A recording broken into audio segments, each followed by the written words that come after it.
उनके बेटे के चुनाव के अंदर डीजे के आगे ठुमके लगा रहे थे जोधपुर के अंदर। और बाप और बोल एक होता है, बाप और बोल दो नहीं होते। नहीं मानता वसुंधरा को नेता, तो भ्रष्टाचार की जननी है, देवी है भ्रष्टाचार की, नहीं मानूंगा इसको।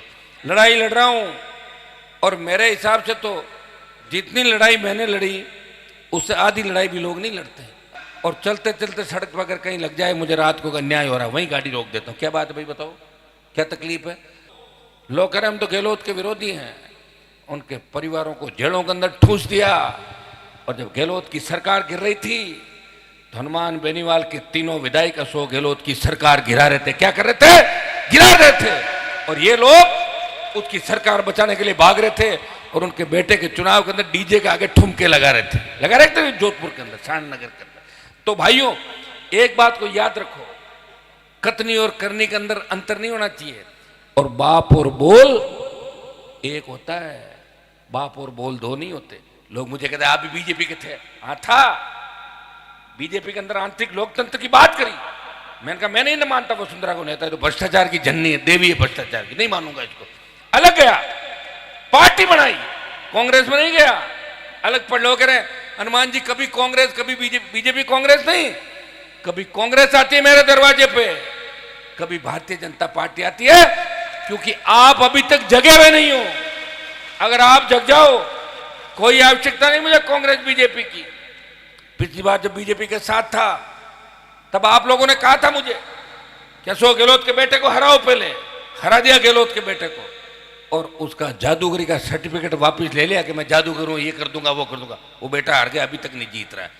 और अब की बार जब बीजेपी के खिलाफ था, कांग्रेस पार्टी ने मेरी पार्टी को तोड़ा, फिर भी मैं बीजेपी के खिलाफ खड़ा रहा और 11 सीट भारतीय जनता पार्टी को राजस्थान में हराई। लोग हनुमान जी खींचर में हार गए, हारे थोड़ी है। हनुमान जी तो 95,000 वोट लेके अपने चेहरे पे राजस्थान में कितने लोग हैं जो लगातार 20-20 साल तक लड़ाई लड़े? मुझे नाम बताओ, 2, 3, 5 लोग मेरे साथ लड़ते थे राजस्थान में। 2009, 10, 11, 12 बड़ी बड़ी डींगे हानते थे, महल की महारानी वसुंधरा, ये वो, चले गए वहीं उसके कदमों के अंदर। मैं नहीं गया, लड़ाई लड़ रहा हूं। और मेरे हिसाब से तो जितनी लड़ाई मैंने लड़ी उससे आधी लड़ाई भी लोग नहीं लड़ते। और लोग लड़ते कहाँ हैं? लोग लड़ते हैं बातों से, बयानों से, किसी के गुत्थम गुत्ता होने से, पास में फोटो खिंचाने से, आगे नाचने से कोई नेता थोड़ी बनता। लड़ना पड़ता है सड़कों पे। सड़कों पे संघर्ष मैंने किया, और एक बार नहीं किया, हर दिन कर रहा हूं। और चलते चलते सड़क पर अगर कहीं लग जाए, मुझे रात को अन्याय हो रहा है, वहीं गाड़ी रोक देता हूं। क्या बात है भाई, बताओ क्या तकलीफ है? मैं घूमते रहा हूं कम से कम। तेजाजी महाराज के जयकारे को विधानसभा लोकसभा के अंदर ले जाके, जब मैंने लोकसभा में तेजाजी की जय बोली तो मोदी जी ने कहा कि हुई तेजाजी, राजनाथ सिंह जी बैठे थे, तेजाजी कौन थे? उस मोदी को खरनाल में नाक रगड़वा दी तेजाजी के मंदिर में। ये है तेजाजी। मंदिर बनावा थोड़ा है अभी, कहां है मंदिर बनावा बताओ मुझे? मंदिर बनावा नहीं है, फिर भी नाक रगड़वा दी।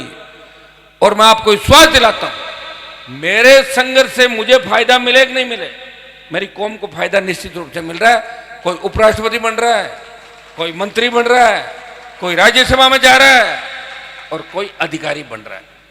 यह आरक्षण आंदोलन जब चला तब मैं विश्वविद्यालय का अध्यक्ष था। मुझे अच्छी तरह याद है कि आरक्षण आंदोलन के अंदर कोई नौजवान नेता उस समय घूम रहा था जिसकी उम्र 26, 27, 28 साल थी।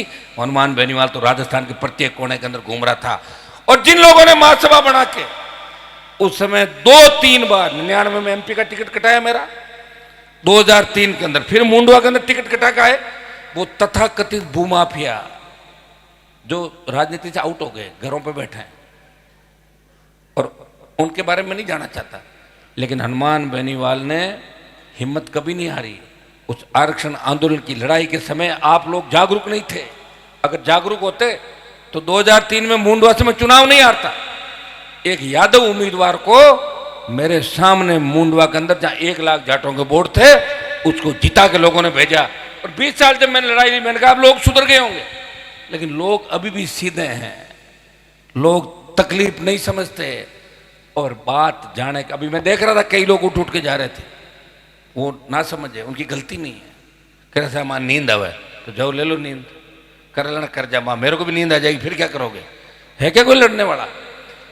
जो आपने अगर धैर्य खो दिया, इंतजार नहीं किया, और आपने अपने नेताओं के बारे में यही पता नहीं किया कौन नेता सच्चा है, कौन झूठा है, कौन फ्रेबी है, कौन क्या कर रहा है, किसका बिजनेस क्या है, कौन क्या धंधा करता था, किसके दादाजी क्या करते थे, किसके परदादा क्या करते थे, और एकदम से हवा के अंदर कैसे उड़ने लग गया, ये पता तुम लोगों को करना। भाई मैं थोड़ी करूंगा पता, तो आप लोग करो।